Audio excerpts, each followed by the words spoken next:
ಜೀವನದಲ್ಲಿ ಏನಾಗ್ತಾ ಇದೆ, ಏನ್ ನೋಡ್ತಾ ಇದ್ದೀರಿ, ಏನ್ ನಡೀತಾ ಇದೆ, ಇದೆಲ್ಲದಕ್ಕೆ ಯಾರು ಕಾರಣ? ಯಾರ್ಯಾರನ್ನೋ ಕಾರಣ ಮಾಡಕ್ ಹೋಗಬೇಡಿ. ಅಲ್ಲಿ ಭಗವಂತನ ವಿಭೂತಿಯನ್ನ ನೋಡಿ, ವೈಭವವನ್ನ ನೋಡಿ. ನಿಮಗೊಂದು ಉದಾಹರಣೆ ಹೇಳ್ತೀನಿ. ಕೆಲವರು ಭಾರಿ ಬುದ್ಧಿವಂತರಿರ್ತಾರೆ, ಭಾರಿ ಜ್ಞಾನಿಗಳಿರ್ತಾರೆ, ಭಾರಿ ನಾಲೆಡ್ಜ್. ಆದರೆ ಇದ್ದಕ್ಕಿದ್ದ ಹಾಗೆ ಭಗವಂತ ಅದನ್ನು ತಿರೋಹತ ಮಾಡಿಬಿಡ್ತಾನೆ.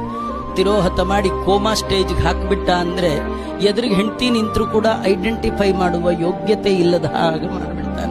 ಹಿಂದೆ ಪಾಠ ಪ್ರವಚನದಲ್ಲಿ ತಮ್ಮನ್ನ ಪರಿಪೂರ್ಣವಾಗಿ ತೊಡಗಿಸಿಕೊಂಡು ಬೇಕಾದ ವೇದಾಂತವನ್ನ ಪಾಠ ಪ್ರವಚನ ಮಾಡಿದವರೂ ಕೂಡ ಒಂದೊಂದು ದಿನ ಎಲ್ಲ ಸ್ಮೃತಿಯನ್ನ ಕಳ್ಕೊಂಡು ಜೀವ ಇರುವ ಬೊಂಬೆಯಾಗಿ ಬಿಡ್ತಾರೆ. ಇದು ಯಾರು ಮಾಡಿದ್ದು? ಅವತ್ತ್ಯಾರು ಮಾಡಿದ್ದು? ಅವತ್ತಷ್ಟು ಜ್ಞಾನ ಕೊಟ್ಟದ್ದು ಯಾರು? ಇವತ್ತು ಜ್ಞಾನ ತಿರೋಹತ ಮಾಡಿದ್ದು ಯಾರು? ಸುಖ ಕೊಟ್ಟದ್ದು ಯಾರು? ದುಃಖ ಕೊಟ್ಟದ್ದು ಯಾರು?